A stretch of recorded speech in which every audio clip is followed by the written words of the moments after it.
Coloca mais um, né? Fala, salgado. Como é que tá você? A vegetação permanece, uma salva a outra. Quando você desmata, cai tudo. Aqui caía muita coisa. Por causa dessa chuva que você está falando, essa cachoeira, vinha um monte de barro lá de cima. Nós, então, colocamos, eu digo nós, a prefeitura, com o apoio da associação, colocou essa área como nós mantendo. O que já estava aí, ficava. Então, esse terreno, nós começamos a trabalhar, a prefeitura estava com a proposta de reflorestar todos as encostas, e era o Luiz Emílio, o grande botânico, né, que estava comandando esse projeto ambicioso de fazer o reflorestamento das encostas, que ficaria mais barato do que todas aquelas obras de contenção que nós vemos na cidade do Rio de Janeiro. E o Luiz Emílio era o responsável por esse grupo. Então iniciou-se um processo muito interessante e chamou-se a Escola Alberto Schweitzer. Então é um trabalho com as crianças, porque nós achávamos que as crianças têm um papel fundamental, porque no momento que ela se engaja, ela está engajando a família. E quando ela crescer, ela já cresceu com aquela esperança que não vai acontecer aquele mal que ela conheceu. Então esse foi um projeto que até foi simbólico. O Sirquis deu declarações que esse reflorestamento aqui deveria servir de exemplo para outras áreas que estavam fazendo, por essa integração do poder público com a comunidade local. Mas os moradores, a Associação de Moradores e o Colégio Alberto Schweitzer, e a prefeitura, obviamente, responsável. E houve toda a campanha que crianças ficassem responsáveis pela sua árvore que ele plantou. Então tinha lá a plaquinha, quem foi a criança que plantou. De vez em quando a escola trazia as crianças para elas verem como estava a plantinha. Se tivesse morrido, seria substituído. Então houve uma integração muito grande e foi um belo exemplo de como você recuperar uma área. Então, no momento que está recuperado, e isso eu falei com o promotor, essa área toda tem que ser desapropriada. Primeiro que o projeto é muito confuso. Se você pegar o projeto original, é muito confuso. Tem uns terreninhos aqui, tem outros terrenos lá em cima. Mas essa área não tem nada. Por quê? Porque ele colocou como área pública, retirou as curvas de níveis, o Morro Dona Marta. Mas ele desce. Agora, de que forma desce? Então, eu acredito que esta faixa seja pública mesmo. Então, essa questão do fato consumado é que levou o movimento de associações de moradores para que a sociedade fosse comunicada com antecedência de todos os projetos que estavam sendo propostos para a área que ela vivia. Sim.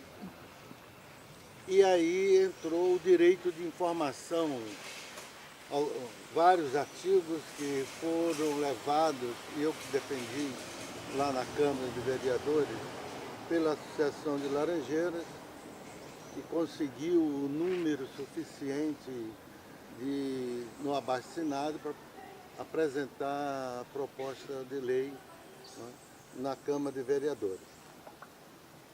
Então, a Associação de Laranjeiras foi a única, uma associação da Zona Oeste, o Sindicato dos Engenheiros, que conseguiram quórum para apresentar a proposta. Então, nessa proposta da Associação de Laranjeiras, nós incluímos o direito de informação, onde, antes de estar na Câmara, na lei orgânica, antes de qualquer aprovação da Prefeitura, deveria antes avisar os vizinhos o que estaria acontecendo. Até foi um adendo do Maurício Azedo, vereador Maurício Azedo, para que os vizinhos fossem os primeiros, né, a serem informados do que estava fazendo. Está vigente. Depois um projeto foi criado, foi aqui no Rio de Janeiro que se criou essa figura do direito de vizinhança, de impacto de vizinhança. E nós tínhamos o impacto no meio ambiente, mas não tínhamos essa figura jurídica do impacto de vizinhança. E evitando esse absurdo que aconteceu no Rio de Janeiro, que é a indústria da construção civil, onde tem uma edificação nos princípios da arquitetura modernista. Para você substituir, fazer um edifício, tinha que ser como da General Glicério, centro de terreno. Então você tinha que juntar várias casas para colocar o edifício centro de terreno e com isso a sociedade ser beneficiada com o verde em volta e não ter que ficar olhando por cima do muro o verde que tinha no quintal. Essa foi a filosofia da verticalização. Obviamente, no Rio de Janeiro, os nossos empreendedores, é só botar uma laje em cima da outra. Então, onde tinham uma residência, eles colaram e levantaram 12, 13 andares, onde só tinha uma.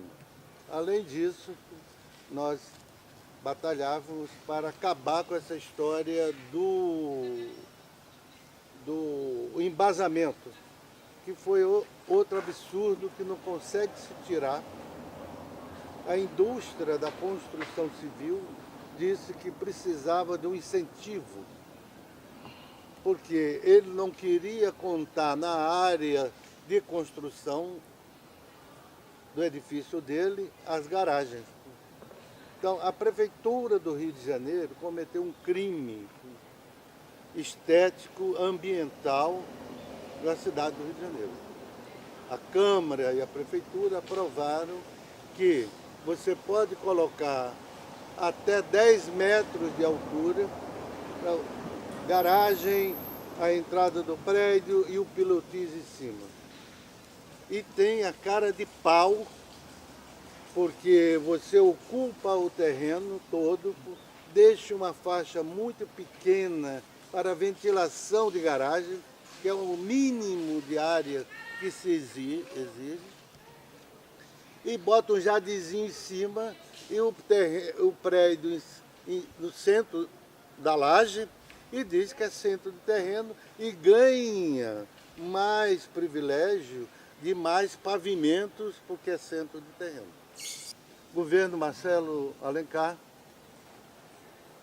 todos os partidos de esquerdas contrários a tudo isso, todos, alguns vereadores da época, mesmo sendo de partido de esquerda, ficaram favoráveis à proposta, entre eles o Sérgio Cabral Pai, não é essa coisa, o Pai, o Milani. Éramos poucos vereadores que apoiavam essas propostas populares. Mas mesmo assim, conseguimos convencer os vereadores, eles aprovaram todos os artigos que a associação e os engenheiros fizeram. Por falta de uso, por falta de interesse da Câmara de Vereadores, da Prefeitura, e o movimento popular foi esvaecendo porque nenhum partido político tem interesse em sociedade organizada. Eles têm um pavor nisso, numa reunião como essa. Porque não é uma reunião do partido A, do partido B, C, nem desse ou daquela ideologia.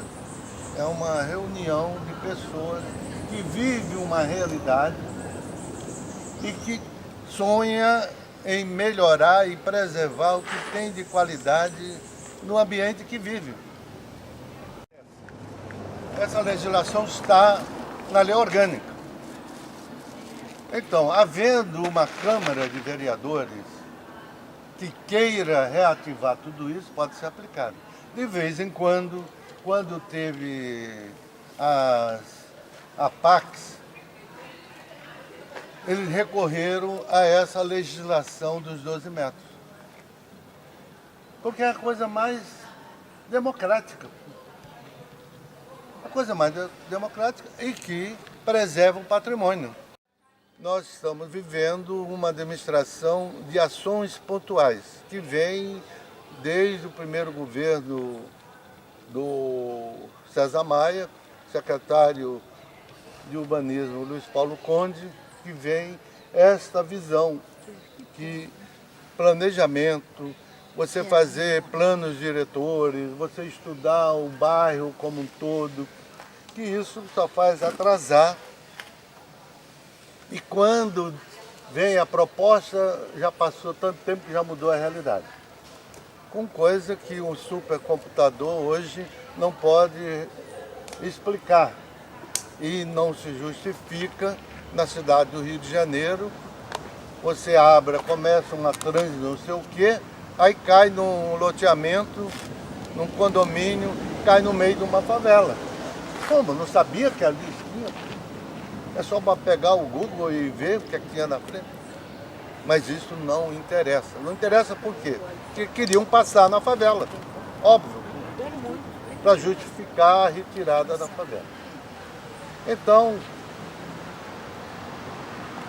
todo este movimento partiu para conseguir proteger os seus bairros através, inicialmente, que eles chamavam da APA, que era a única legislação que nós tínhamos, a área de proteção ambiental, e aí nós tínhamos que sempre mostrar que tinha muita vegetação naquele bairro.